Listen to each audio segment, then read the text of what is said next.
So a quick review of the goals of the entire series. I'm going to blow through these. Ask proper poker questions. That's what this video is about. And these slides are messed up, but read hands objectively. That was what last video was about, to collect the data in an absolute objective form that is not for debate. Then take those analysis and create rules of thumb for you when you can use at game time. So if you can't do that, if you can't learn something and figure out a method to apply it to actual in-game stuff, what's the point? And finally, making models, and that's going to be the focus of next video, with the next 1 or 2 videos after that being purely application and solving real poker situations. So let's keep in mind what I was just talking about. Your poker study should yield concrete results so that you can confidently apply what you learn to your next session. If you can't apply anything, or if you don't leave with a sense of, well, I've got this reasonably figured out, then you're studying wrong. You're doing it wrong. I missed the punchline. I suck.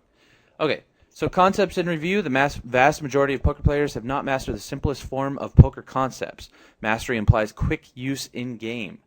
So if you can't use it in-game, you have not mastered it.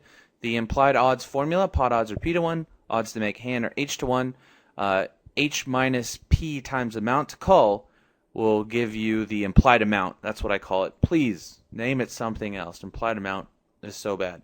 Then the layers of hand analysis is, number 1, you start with objective data. That's pot odds, implied odds, odds to make hand. 2 is logical analysis, deduce ranges, pulling from past hands. And 3 is subjective analysis. These are assumptions. Of course, there are some assumptions in step 2 as well, but game flow, tilt, wind direction, whether or not you think your opponent got lucky yesterday, etc., etc. So pot odds, odds to make hand, actually represent in-game things. They're not just numbers pulled out of somebody's ass. When somebody says your pot odds are 2 to 1, it means the pot is, say, 50. The opponent has bet 50, so you must call 50 to win what is now 100. 100 divided by 50 is 2 to 1. Or in other words, 100 to 50 is actually what that means. 2 to 1 is a reduction of 100 to 50. Same with outs. So we went over that last video. Watch it if you've forgotten. All right, posing questions. So let's go over some definitions. Long run. After a long night on the town, what you would do if you woke up next to this. Oh, God. No, long run results being in the exact same spot with the exact same conditions over a large sample of trials. Basically, if you were in the same case with the same cards against the same opponent with the same board texture, how are you faring? What kind of money are you making? How EV are your decisions? So the long run is this one freeze frame of a scenario repeated to infinity. Right, and for all intents and purposes, if you're in the same spot, I don't know, 10,000 hand times, it's probably going to iron out. But now remember, let's think of how many times are you all in pre-flop. If you're a 6-max player, it's probably not that often. If you're a heads-up player, it's probably a little bit more frequent. Then that's saying that that spot only comes up maybe a handful of times a day. Even if you're playing 10,000 hands, it may be 50 times a day. I don't know. You know, I'm just pulling numbers out of my ass there, but point being is some of these situations don't come around that often. So also let's review from Know Your Edge is what negative EV means. Continuing in the hand is worse than not continuing. And an example is if you're faced with a raise and you elect to call, is negative EV when it would have been a better decision just to have folded.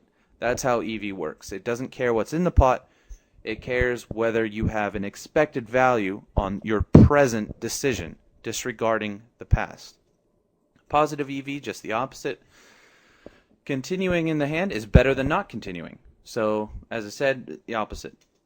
Neutral EV, continuing and not continuing are the exact same. So it doesn't matter if you fold or if you called or if you bluffed or if you didn't bluff. They're actually equal propositions.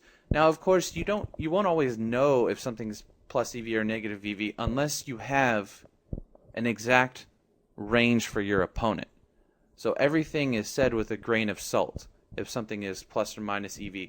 There's probably a handful of cases where you can definitively work it out with reasonable accuracy, or if you're playing games where opponents' ranges are tighter and easier to figure out, such as 6-max or full ring, then you could probably know with a pretty high degree of confidence whether something's plus or minus EV, which is probably why the win rates for those games continue to decline.